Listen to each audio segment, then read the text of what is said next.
क्यों आई हो यहाँ?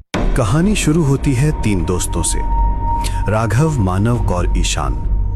तीनों कॉलेज के बाद पहली बार कहीं घूमने निकले थे। राघव हमेशा कहता था, भाई जिंदगी में थोड़ा एडवेंचर जरूरी है, वरना यादें क्या बनेंगी। उनका प्लान था हिमाचल के एक छोटे से गांव मलाना घाटी में वीकेंड बिताने का। वो जगह बहुत कम लोग जानते थे। इंटरनेट पर भी बस 2-3 फोटोज मिली थीं। एक झील, घने देवदार के पेड़ और उनके बीच एक पुराना सरियाना गेस्ट हाउस। रात के 8 बजे जब उनकी गाड़ी उस घाटी की सड़क पर पहुंची, हवा में हल्की ठंडक थी, आसमान बादलों से घिरा हुआ था। पहाड़ी रास्ते पर एक पुरानी सफेद एसयूवी धीरे धीरे ऊपर चढ़ रही थी। हेडलाइट की रोशनी कोहरे को चीरते हुए मुश्किल से कुछ फीट तक ही दिख रही थी। सड़क संकरी थी, एक तरफ खाई, दूसरी तरफ घना जंगल। गाड़ी के अंदर 3 दोस्त थे।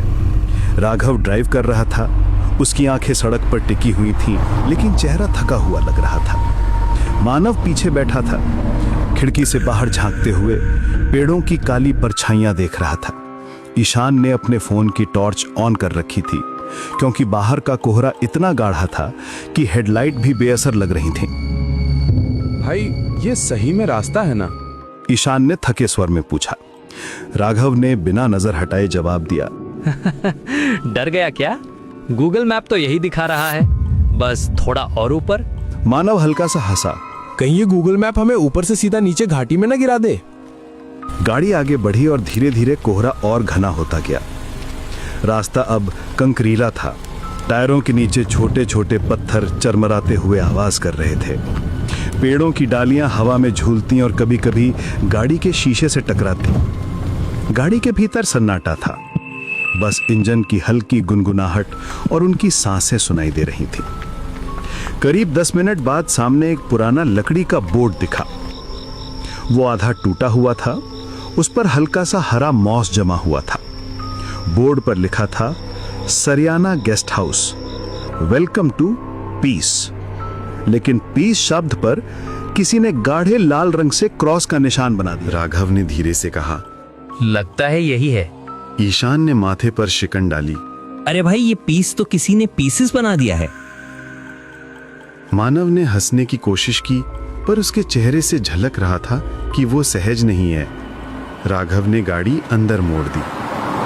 गेस्ट हाउस तक पहुंचने वाला रास्ता कीचड़ और जड़ों से भरा हुआ था। दोनों ओर ऊंचे देवदार के पेड़ थे, जिनके बीच से हल्की धुंध रेंगती हुई नीचे उतर रही थी। कभी कभी हवा चलती तो पेड़ों की डालियां एक दूसरे से टकराती और ऐसा लगता मानो कोई फुसफुसा रहा हो। कुछ ही देर में गाड़ी एक पुराने भवन के सामने रुकी। वो 3 मंजिला पत्थर का बना था। ऊपर की दीवारों से बेलें लिपटी हुई थीं और खिड़कियों के शीशे आधे टूटे हुए। मुख्य दरवाजा लकड़ी का था, गहरा भूरा, जिस पर पुराने जमाने की लोहे की चौखट लगी हुई थी। ये तो किसी भूतिया फिल्म का सेट लग रहा है। मानव ने धीमे से कहा। राघव ने हल्की हंसी में जवाब दिया, भाई डर मत, आज तो बस यहीं ठहरना पड़ेगा। गाड़ी से उतरते ही उन्हें ठंडी हवा का झोंका लगा। रात के 8:30 बजे थे। आसमान में चांद बादलों में छिपा हुआ था और चारों तरफ एक ऐसी शांति थी जिसमें हर आवाज गूंज जाती थी। राघव ने दरवाजे पर दस्तक दी। अंदर से कोई हलचल हुई। दरवाजा धीरे धीरे खुला और सामने आया एक बूढ़ा चौकीदार। उसके बाल सफेद थे, आंखें धसी हुई और चेहरे पर एक गहरी झुर्रियों की लकीर। वो बिना कुछ बोले कुछ सेकंड तक तीनों को घूरता रहा, फिर भारी आवाज में बोला, 3 कमरे खाली हैं, मगर ऊपर वाला मत लेना। राघव ने मुस्कुराते हुए पूछा, क्यों बाबा, ऊपर क्या है? भूत है क्या? बूढ़ा धीरे से बोला, जो ऊपर गया वो नीचे नहीं आया। एक पल के लिए माहौल ठंडा पड़ गया। ईशान ने घबराकर कहा, हम नीचे ही ले लेते हैं। बूढ़ा सिर हिलाता हुआ अंदर चला गया और तीनों उसका पीछा करते हुए गेस्ट हाउस में दाखिल हुए। अंदर की हवा सीलन भरी थी। दीवारों पर नमी के निशान थे और छत से लटकती पुरानी लाइट पीली झिलमिलाहट दे रही थी। सीढ़ियां लकड़ी की थीं और हर कदम पर हल्की आवाज देती। फर्श पर पुराने गलीचे बिछे थे जिनसे हल्की सड़ी सी गंध आ रही थी। तीनों को नीचे वाले 2 कमरे मिले। राघव ने हंसते हुए कहा, यार अगर ऊपर कुछ है भी तो उसे डिस्टर्ब क्यों करें? मानव ने कहा। भूत नहीं, ह्यूमिडिटी ज्यादा है यहाँ। उन्होंने अपना सामान खोला, गैस स्टोव निकाला और थोड़ा खाने का सामान टेबल पर रख दिया। बाहर अब हल्की बर्फ गिरने लगी थी। खिड़की के बाहर सफेद परतें जमने लगी और हवा के साथ झोंके अंदर तक महसूस हो रहे थे जो सीधे हड्डियों में उतर रही थी। रात करीब 10 बजे तीनों ने आग जलाई। गेस्ट हाउस का मुख्य हॉल बड़ा था। बीच में फायरप्लेस, दीवारों पर पुराने शिकार के चित्र और एक टूटी घड़ी। आग की लपटें लकड़ी को खा रही थीं और उसकी चमक उनके चेहरों पर पड़कर अजीब छायाएं बना रही थी। मानव ने बियर खोलते हुए कहा, भाई सोचो अगर सच में ऊपर कुछ हो। राघव मुस्कुराया। होगा भी तो फोटो ले लेंगे, वायरल हो जाएगा वीडियो। तीनों हंसे, लेकिन तभी ऊपर की मंजिल से कोई आवाज आई, जैसे कोई भारी चीज फर्श पर गिरी हो। ठक। तीनों चुप। मानव ने गर्दन उठाई। ये क्या था? ईशान ने डरते हुए कहा, कोई जानवर होगा। लेकिन कुछ पल के बाद वो आवाज फिर आई। इस बार जैसे कोई धीरे धीरे चल रहा हो। राघव ने टॉर्च उठाई। चलो देखते हैं। ईशान ने कहा, पागल है क्या? तुझे याद नहीं उस बूढ़े ने क्या कहा था? लेकिन राघव ऊपर जाने लगा। सीढ़ियां पुरानी थीं, हर कदम पर चरमराहट होती, दीवारों पर धूल जमी थी। ऊपर पहुंचकर देखा, लंबा गलियारा, 4 दरवाजे और सबसे अंत में एक दरवाजा आधा खुला हुआ। राघव ने धीरे से धक्का दिया। कमरा अंधेरे में डूबा हुआ था। अंदर सिर्फ एक पुरानी लकड़ी की कुर्सी थी जो अपने आप हिल रही थी। झूला सी कुर्सी जो आगे पीछे झूल रही थी, मानो कोई उस पर बैठा हो और अभी अभी उठा हो। तीनों जड़ हो गए। राघव ने टॉर्च की रोशनी कुर्सी पर डाली, लेकिन वहां कुछ नहीं था। फर्श पर बस पुराने पैर के निशान थे, जैसे गीले पैरों से कोई चला हो। मानव ने डरते हुए कहा, राघव चलो तुरंत नीचे चलते हैं। अचानक दरवाजा अपने आप बंद हो गया। ईशान चीखा, राघव। टॉर्च बुझ गई। अंधेरा, बस सांसों की आवाजें। कुछ पल बाद दीवार के पीछे से फुसफुसाहट हुई। क्यों आए हो यहाँ? तीनों ने मुड़कर देखा। कुर्सी अब स्थिर थी, पर उसके पीछे एक परछाई थी, लंबी, टेढ़ी और चेहरे पर बस काला धब्बा जहां आंखें होनी चाहिए थी। राघव ने जोर से दरवाजा धक्का दिया और नीचे भागे। उनके पैरों के नीचे फर्श चरमराया और नीचे पहुंचते ही उन्होंने देखा, बूढ़ा चौकीदार अब वहां नहीं था। टेबल पर उसकी लाठी पड़ी थी और फर्श पर ताजा खून की बूंदें, और अब पूरा हॉल पीले धुएं से भरा लग रहा था। मानव ने कांपते हुए कहा, बूढ़ा कहाँ गया? वो अभी यही था। ईशान ने फर्श की तरफ देखा। खून की बूंदें धीरे धीरे दरवाजे की तरफ खिंचती जा रही थी, जैसे कोई उन्हें घसीटकर बाहर ले गया हो। तीनों ने एक दूसरे की ओर देखा, फिर धीरे धीरे उस निशान का पीछा करने लगे। दरवाजा उन्होंने खोला तो बाहर ठंडी हवा का झोंका आया। बर्फ अब तेजी से गिर रही थी। चांद बादलों के बीच से आधा झांक रहा था और सामने लकड़ी का लंबा बरामदा फैला था, जिसके अंत में अंधेरा निगल चुका था। निशान बरामदे से होते हुए पिछवाड़े तक गए। वहां एक छोटा सा रास्ता था जो जंगल की ओर जाता था। पेड़ों के बीच वो लाल निशान अब टूट गए थे और सिर्फ बर्फ पर दबे 3 अजनबी पैरों के निशान रह गए थे, एक बड़ा और 2 छोटे, जैसे कोई किसी को खींचकर ले जा रहा हो। राघव वापस चलते हैं, सुबह देखते हैं। ईशान ने डरते हुए कहा, लेकिन राघव ठहर गया। उसकी आंखें कुछ ढूंढ रही थी। याद है बूढ़े ने क्या कहा था? ऊपर वाला कमरा मत लेना। उसने धीरे से आगे देखा। शायद जो ऊपर था वही उसे ले गया। तीनों वापस अंदर लौटे, दरवाजा बंद किया और कुर्सियां लगाकर टिकाया। गेस्ट हाउस अब और भी डरावना लग रहा था। हवा दीवारों की दरारों से अंदर आती और सीटी जैसी आवाज करती। तीनों आग के पास बैठ गए। बाहर बर्फ का तूफान बढ़ गया था। मानव ने कांपती आवाज में कहा। अगर यहाँ कोई है तो वो हमें जाने नहीं देगा। ईशान ने आंखें बंद की, तू चुप कर, सुबह तक सब ठीक हो जाएगा। लेकिन तभी ऊपर की मंजिल से फिर वही आवाज आई। इस बार कदमों की नहीं, जैसे कोई जमीन पर कुछ घसीट रहा हो।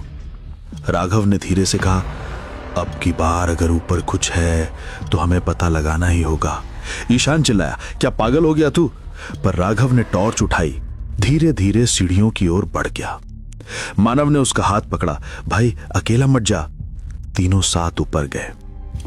ऊपर अंधेरा था, बस टॉर्च की रोशनी दीवारों पर घूम रही थी। हर दीवार पर अजीब से निशान थे। किसी ने नाखूनों से खरोचा था, कुछ जगहों पर पुराने खून के धब्बे थे। कमरा अब भी खुला था। वही झूलती कुर्सी बीच में रखी थी, पर इस बार उसके सामने एक आईना था, धुंधला, पुराना, जिसकी सतह पर अंगुलियों के निशान बने राघव हुए थे। पास गया। आईने में उसने खुद को देखा, पर उसके पीछे 3 परछाइयां थीं, एक ईशान और दूसरी मानव की, कोई तीसरा। वो झटके से पीछे मुड़ा, पर वहां कोई नहीं था। ईशान और मानव दरवाजे के पास ही थे। क्या हुआ? मानव ने पूछा। राघव बस घूरता रहा। अभी यहाँ कोई था। अचानक कमरे की लाइट टिमटिमाई। दीवारों पर बनी दरारें फैलने लगी। आईना अपने आप कांपने लगा और फिर उसके बीच से एक हाथ निकला। लंबी उंगलियां, सड़ी त्वचा और उसके नाखूनों के नीचे खून जमा था।